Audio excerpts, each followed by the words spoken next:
Welcome to the Nonprofit Digital Success Podcast. I'm your host, David, and today I have Jenni on the show. Allow me to introduce her. Jenni, usually known as Nonprofit Jenni, is a fellow podcast host of, you guessed it, Nonprofit Jenni. This podcast discusses marketing, management, and fundraising strategies in the nonprofit sector. Nonprofit Jenni is a consultant who helps nonprofit leaders with their marketing and development strategies. I had a great time on your show, Jenni, and I hope you enjoy being here with us today. Yeah, thank you so much for having me, David. Hey, how you doing? I'm doing well so far. I'm really excited to be on this side of the microphone for once.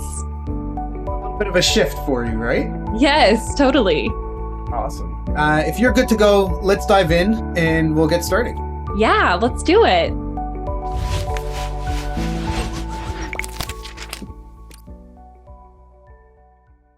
Great. So in the introduction, I mentioned that you work with nonprofit leaders. So a question that I've got is, how can nonprofit leaders collect stories to use in fundraising campaigns?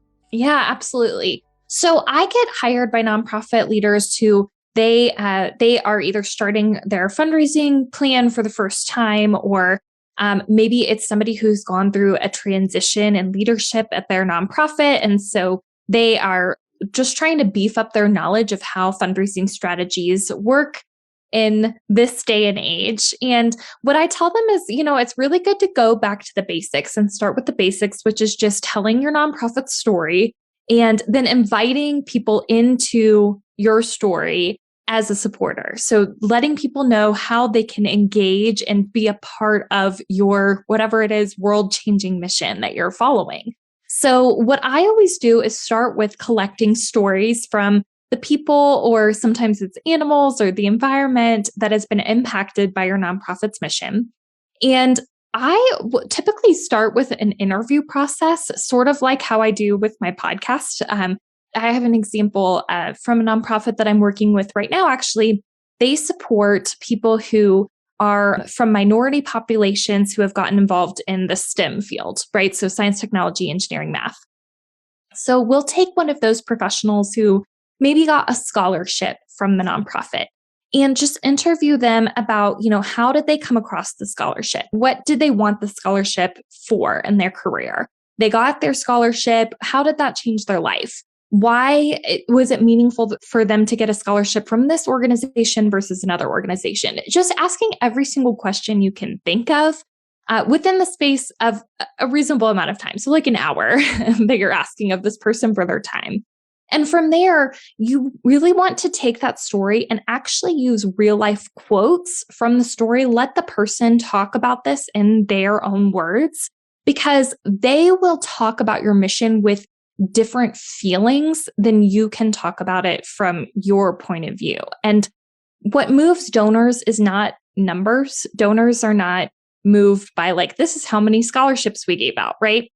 Donors are moved because of the real life emotions behind those scholarships or behind whatever your programs are. So by taking stories from clients or telling stories about animals or about an environment that you're supporting, you're injecting emotion which donors can actually connect with and want to support. A lot to unpack in there. I think stories are so powerful. They can evoke emotions in you. They can help you, relive memories that you've had, and your shared experiences come through in stories. I think they can be really impactful and help organizations with their missions. Not just in terms of donor dollars, although, nonprofits and charities need those dollars to, do the great work that they do, but you can use it to increase volunteerism in your organization. You can use it in terms of hiring. So people looking for jobs at your organization as well, if you've got a staff in your team there. Yeah, absolutely. And I think it's important with each of these stories to make sure that you, like I mentioned before, you're pulling out emotions and not just facts. So it's important to ask people how did you feel when you received this scholarship? Or how did you feel when you volunteered and met this person? Not just what happened when you met this person. Because people, the narrative is transformed by the emotional impact, not just by, here's a timeline of events that happened. That point, I think it's also important to think about and maybe ask some questions about what was life like? If it was a scholarship, what was your life like beforehand? How did this help you? What is it that you're doing now that you don't think you would have been able to achieve or accomplish without this scholarship or bursary? Yeah, absolutely. And I guess, so we were talking about nonprofit leaders, and nonprofit leaders, they're the executive directors, senior VPs, presidents, CEOs, directors, management, all of that. But I also see it as, the board of directors, right? So they're these group of people that, for the most part, they're volunteering their time. They care about the organization. They really want and believe in what you're doing as the fundamental core and their belief system. And you're like hitting in their morals and really connecting with them, which is why they're volunteering their time. How can we leverage these board of directors, the people that really care, in fundraising efforts? Yeah, absolutely. And that can be a tricky question. The first thing that I always recommend is that you need your board members to be giving. 100% of your board members need to be giving to your mission. That's the first step of a good fundraising strategy, because the biggest funders for your organization, they are not going to fund your organization if you don't have 100% board giving. Because the question becomes, these board members, they're leading the organization. They're supposedly the most passionate about your mission out of everyone in the entire world. If they aren't willing to invest in your organization, why should I, somebody who does not have the intimate knowledge of your organization and its operations and its last audit and all of those things? So your board members need to be the first ones to give. And what I really recommend is setting a cumulative giving goal as opposed to saying each board member needs to give $5,000. By setting a cumulative goal, by saying our board as a whole is going to raise $20,000 among our board members giving, you still allow for equity and equitable access onto your board. So the example I give a lot is an organization that supports people who are experiencing homelessness, right? If that organization is being equitable and responsible, they want the valuable experiences of somebody who has experienced homelessness on their board. Right. Well, that person may likely not have the funds in their personal bank account to give $5,000 to the board of directors. But what they do have is their experience. And you can still say that you have 100% board giving if that person is giving $20, or maybe somebody else on your board has given a gift in their name or in their honor. You can still say that you have that 100% board giving. So that's the first step that I would take in getting your board involved in fundraising, because then what they can do at that point is go to their friend or family member, loved one, some sort of business connection, and honestly say, I've invested my time and my treasure and my talent in this organization, and I'm inviting you to step into this mission with me. This is the type of gift that I made to this organization, and I'd love to talk about how you can support this organization too.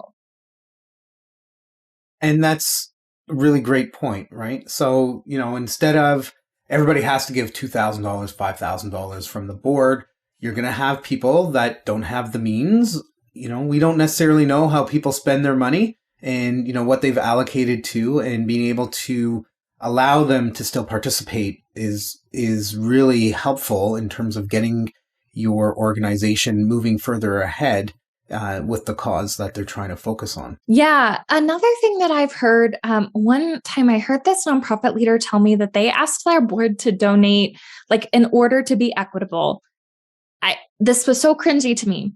They asked their board to donate 1% of their net worth to the organization.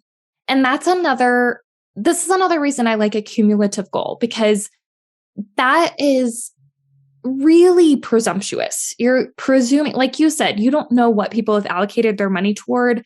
And a net worth donation, that your net worth does not necessarily mean that your worth is in liquid assets. You may not even be able to make that type of donation. And if you're on multiple boards, those 1% add up real quickly. So the other thing I like about a cumulative donation is then instead you can phrase your appeal to say something. And this is what I recommend to my clients is you have your board, you ask your board to make a donation that represents their capacity to give as well as their commitment level to the nonprofit organization. And so then you're inviting them to self-reflect and find an amount that is a little bit uncomfortable for them to donate, but is still within the range of possibility. Yeah, and getting employees to buy in as well, I think is a key thing too, right? If you can say, yeah, we've got 40% of our employees are donating to our organization, you don't necessarily have to come up with a number and say, everybody's donated at least $100, right? It could be even $1 or 50 cents. Just having those numbers when you're going out and talking really shows that the people that work for your organization believe in it. And I think that's part of the story that needs to be told as well, not just about your clients, but about the organization itself. Mm-hmm, absolutely. So we spoke about stories and we spoke about leadership and how, they can get involved in fundraising. Let's kind of merge those two together. Sure. How can we leverage stories to help with fundraising efforts? Yeah, absolutely. So back to what I said at the beginning, I would start by creating, crafting these stories from your clients about your animals or environment, whatever it is that you're serving. From there, you then have to think about how you can tell that story through different media. So, you have your website that you're telling a story through, you have a blog post you're telling the story through, you have a social media post that you're telling the story through. All of those, maybe you're telling your story through text messages.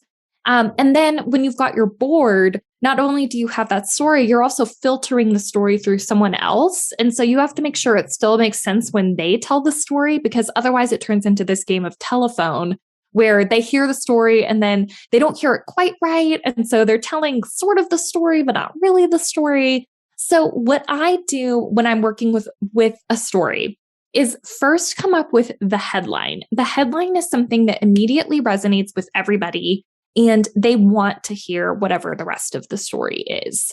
So when I'm working with people who are clients, I in particular like to pull out one quote that they say, something that's 7 words or fewer. And it's something that's really powerful that is a feeling that everybody can resonate with. So for example, back to this organization supporting people of minority populations in STEM, there was one person, this quote will always stick out to me. And she said, "I didn't realize I was holding my breath." Like she didn't realize she was walking on eggshells. She didn't realize that she was having to restrain herself because she's a minority working in STEM. That was so powerful to me. And so we used that as a headline to everything because it makes you stop and question, like, what does that mean? What do you mean? I didn't know I was holding my breath. But then it also, when you hear that, you kind of hold your breath for a second and you feel what that feels like, And so I start with that headline and make sure everybody gets that headline. The blog, the website, the social media, the text messages, everything has that headline in it. And from there, people your board members specifically, they can build out a story based on a time when they felt that feeling. So they can then be empowered to say, you know what? There was a time when I felt like I was holding my breath. I felt like I wasn't being able to be my full self in relation to this mission. And then now I feel empowered to tell my story and then invite people into that mission with their own stories that align with mine. So, it's great to have a good story, the hook, right? The thing that captivates, that really grabs somebody's attention and, they're intrigued. They're like, oh, what is this, right? And then they get some details, they read into it a little bit more, they internalize it, they empathize with it, and you really create a strong emotional bond. Yeah, absolutely. So I guess what components make a fundraising campaign the most successful? So first of all, back to the story, you have to have a story that's based on emotions, not necessarily, you want to have facts to back up those emotions when people ask for them. Or maybe you can say, she didn't realize she was holding her breath. This is why she felt that way. And then back it up with a statistic. Like, this is a statistic about minorities in STEM that just shows this is not an isolated incident, right? So you do want to have those facts to back up whatever story that you're telling. And then you need facts about your impact as well. Like, don't just tell people the problem, tell them the solution that you are providing and how you know that solution works. So, back to the STEM organization, I talked about how they offer scholarships. Well, how do we know that scholarships are actually helping minority populations advance in the STEM field, right? So you need to be able to show the how it works behind the why of your mission. And then you need to be able to invite people in your mission in a way that they understand they are supporting a solution that is squashing the problem. Don't tell people, if you don't donate $1,000, this person is going to die. That type of language, that disaster-oriented language, that can work for short-term campaigns such as political campaigns or disaster relief if there was just a hurricane, something like that. But research consistently shows that people donate more and become more loyal to your cause if you turn it the other way. If you make a donation, you can save this person's life. If you make a donation, then this is how we're alleviating homelessness with the impact of your donation. Flip it on the positive side, and that's how you get people who are not going to get burnt out on your mission. It's important that people find some kind of joy in what it is that they're donating to, and they feel good about it, right? In the 90s, there was a lot of TV commercials with celebrities that would travel the world, and they were raising money for these like poor orphans that were all over the world, and black and white footage with really sad music, right? And showing these like starving children. And sure, like you just said, that'll work for quick campaigns, but year after year, seeing the same commercials over and over, those organizations stopped producing those type of commercials, likely because it wasn't having the same kind of impact, and people were just kind of getting immune to the visual. Well, and it's like, well, okay, I saw this commercial that was devastating to me. And I keep seeing more and more devastating stories coming from this nonprofit. So I gave 5 years ago, but 5 years later, I'm still seeing these same devastating stories. So it doesn't really seem like my donation 5 years ago really had any sort of impact. Right. But if you can show that you are building wells in countries that don't have running water, don't have clean water, and you can show the positive impact of village after village that's getting clean water, then people are like, oh, I'm providing clean water to families who are just like me, and I want to keep doing that over and over and over again.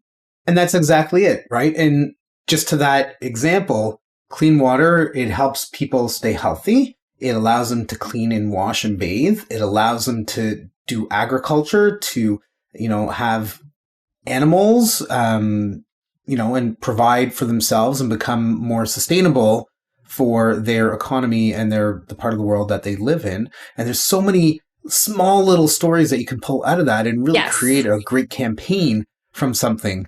It's great to have, I think, one quote like what you were talking about before, right? Where I felt I always had to hold my breath.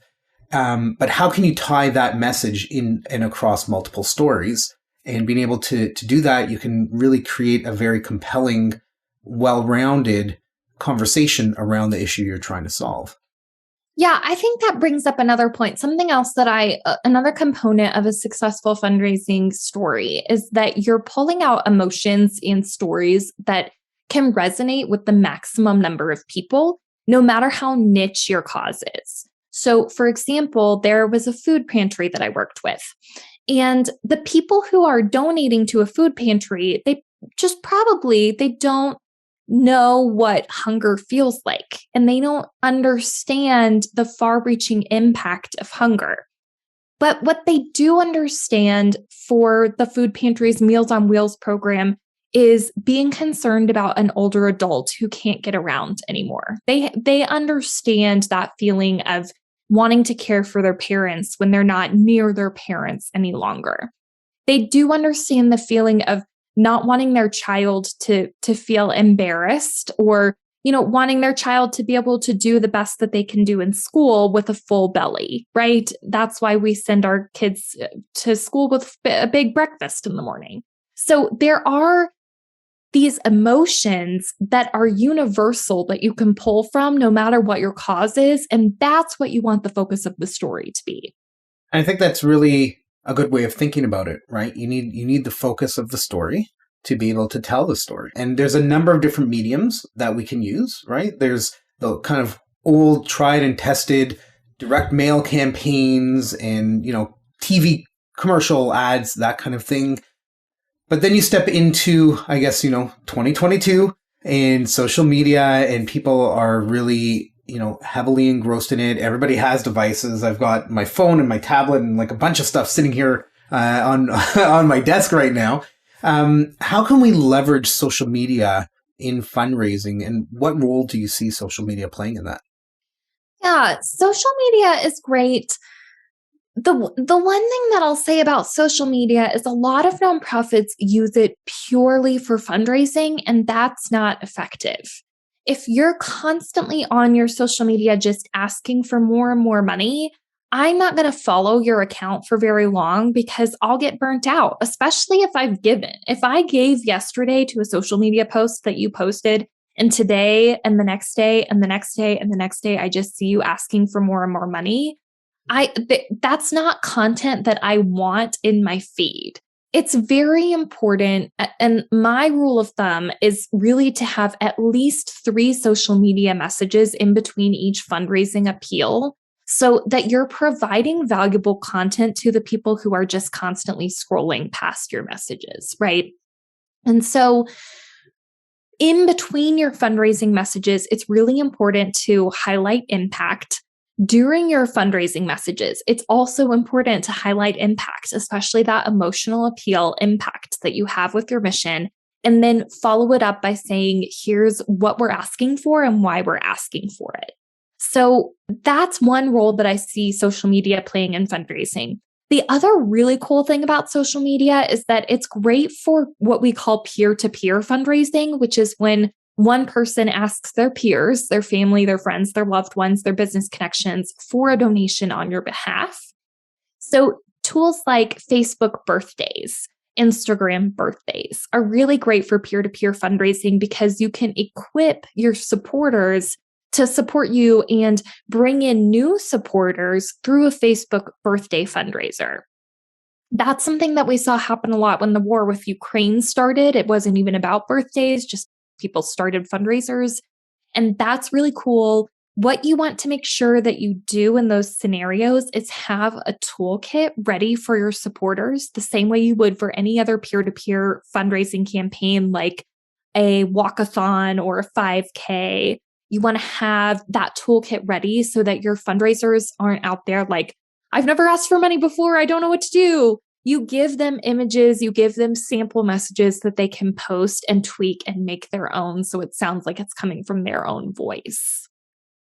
Being able to provide those samples is going to definitely go a long way because you as an organization can provide them with the statistics, right? If it's I don't know, a 10K bike ride to raise money for cancer research or delivery or whatever, having the stats, this cause raised this much money last year, I'm involved because, and like you leave a blank, you let the person fill it in, but you're able to get your core messaging out there in hopes that people are going to take that and just tweak it a little bit to help further your cause and to help raise money for your event. Absolutely. And I think it's also important to think about, storytelling. I just got an email, I think it was Friday, from an organization. There's about a dozen organizations that myself and my family, we donate to. And it was just an ask. I haven't heard a thing from them in at least 10 months. And out of nowhere, just a straight up ask. How is the money being used? What are they solving? Why are they asking me again? Like, I've had no real connection with that organization. Yeah. And it's something I talk about with my clients as well from Wild Digital in terms of, making sure that you're staying connected with your audience, with your donors, your volunteers, the families, the people, the clients, everybody, so that they understand what your mission is, what you're doing to help, what you're combating, et cetera, so that when you go for an ask, there's a familiarity there. Right. Absolutely. So we spoke about leadership and we spoke about using social media and peer-to-peer. And I think that that's a really great kind of connection point there. The one thing we didn't really talk about is corporate sponsors and the big corporations and their donors and the partnerships that nonprofits could create with these larger organizations. Yeah. How do you feel about engaging in those kind of relationships? Yeah. I mean, obviously having corporate sponsors is awesome. I think it's something that you do have to realize that those corporations are made up of people. They are not just a corporate entity. You also have to keep in mind that there are kind of two types of ways that corporations can offer support. They can offer support through a straight up donation. And obviously, you want to acknowledge them for that donation. But they're just donating money because they, maybe it's the tax write-off that they want. Maybe it's that they do want that public acknowledgement, but at the end of the day, they're just giving you a chunk of money to use. And then the other type is for like a CSR, corporate social responsibility sort of sponsorship.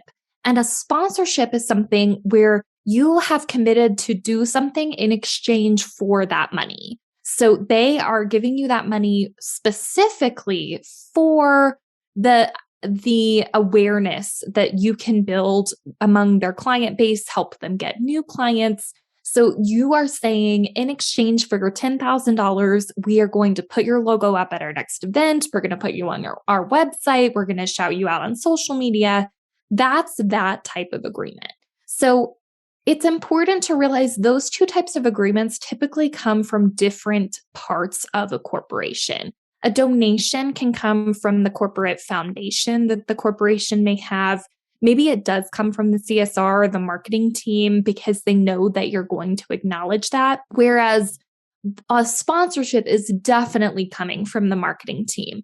They are looking for a return on their investment, and you're putting in place an actual contract with this corporation. So it's just important to know who you're going to. You can certainly try for both with a corporation, but it's important to remember that you still have to inspire the people at that corporation the same way that you have to inspire individual donors. And you have to inspire them so much that they're willing to go to the decision maker at their organization to actually approve giving you this big bulk of funding that you're asking for. 100%. And it's OPM, right? It's other people's money that they're spending at these corporations. They're not spending money out of their pocket, although, you might pull at their heartstring and they'll, give a little bit from their personal. But they're spending, maybe $100,000, maybe $20,000. And that can go a really long way, especially with some smaller nonprofits. And, you could take that potential agreement and go and meet with a competitor of theirs, right? And, try to have multiple sponsors that are kind of doing the same. So if you were running a golf tournament, for example, you could have Corporation A sponsor a hole, and then you can approach another corporation and say, you know what, they're doing this over here. Do you want to participate? Do you want, right? As long as you haven't signed any kind of exclusivity, you can leverage those kind of agreements, potentially, depending on what's in the agreement, to help drive additional sponsorships. Yeah, I don't know that I would go to direct competitors, but you certainly can use, for example, Habitat for Humanity does a really awesome job with this. Habitat for Humanity in Nashville, they are located right near a Nissan plant. And so they do a really awesome job partnering with Nissan. Nissan has even donated some vehicles that they use to transport materials around on their build sites, which is super cool. And they do a really awesome job of spotlighting Nissan in their annual review every year so that they can then bring their annual review to other corporations and be like, this is an example of how Nissan sponsored us. They sponsored us not only with their money, but also with their product. and then use that to inspire other corporations to give. They also know that you have put Nissan in your annual report. And so it is an opportunity that Nissan didn't pay them to do that. So you're showing that this is how we treat our corporate sponsors. We thank them publicly and we put them on display for other people to see, even when you don't ask us to do that. And it goes to show what your organization is really all about, right? You're out there to help people. And if Nissan is going to provide support to your organization, getting a few shots of the vehicles driving around with, like lumber sticking out of the back or whatever it happens to be, it can go a long way in creating long-term relationships with those organizations. Absolutely. Yes. They've had a really great partnership with them for many years now. Awesome. Such a great idea. This has been so great having you on the show. I've taken a number of interesting tidbits. I've made some notes as you've been talking. I hope everybody listening has gotten some really great insight from you, Jenni. But before the show, we were talking about a very generous membership giveaway for listeners of this episode for the Overhead Book Club. Can you talk a little bit about what the book club is about? Yeah, absolutely. I'd love to give your listeners a 2-month membership for free to the book club. We read a book every other month that is a professional development book that I've picked out just for nonprofit leaders and nonprofit professionals who aspire to be leaders. It's super cool. We come from all over the country and we just talk about what we're learning in the book and get resources and advice from one another. And you can go to nonprofitjenni.com/book club to learn more. Remember, Jenni is spelled Jenni. But I called the book club Overhead Book Club because I got tired, honestly, of hearing people talk about overhead like it's a bad thing. This is another fundraising tip. Do not talk about overhead like it's a bad thing. Educate your donors about how overhead does contribute directly to your mission. Because you know who is overhead is you are overhead. I am overhead. These are overhead costs that are investing directly in your mission. So by investing in the Overhead Book Club, you're investing in yourself. You're investing in your nonprofit's overhead, and that's a good thing. So that's nonprofitjenni with an I.com/book club. If you're listening to this, head over there. We're going to have a link on our show notes page as well. Just head over to wowdigital.com/podcast. Find this episode. We'll have some links to Jenni's website and to the book club. For anybody listening, you don't have to remember what it is. You just have to remember Jenni. Go and search for it on Wow Digital. Thanks again so much for joining in, Jenni. It was great to have you on the Nonprofit Digital Success Podcast. To everybody listening, like I mentioned, wowdigital.com/podcast. Click on the link for this episode, and you'll have the link for the resource for the book club that Jenni just mentioned. Until next time, keep on being successful.